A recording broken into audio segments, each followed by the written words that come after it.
Assalamualaikum. Harapan peminat Harimau Malaya untuk menyaksikan Luqman Hakim diturunkan sekali lagi walaupun sebagai pemain gantian tidak kesampaian.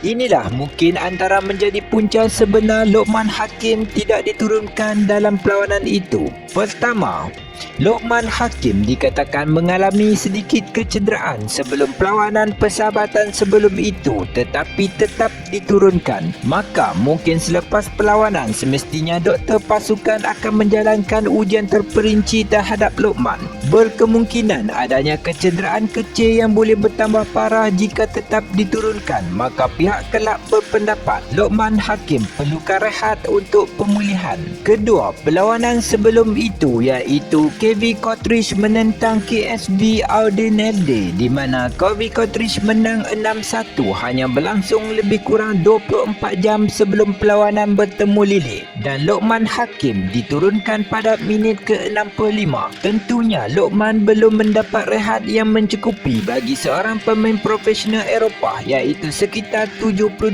jam. Maka faktor kecergasan ini menjadi antara sebab Luqman tidak diturunkan. Ini dibuktikan lagi apabila kesemua pemain kesebelasan utama KV Kotrich menentang KSB Audenelde juga tidak diturunkan sebagai first 11 menentang Lili.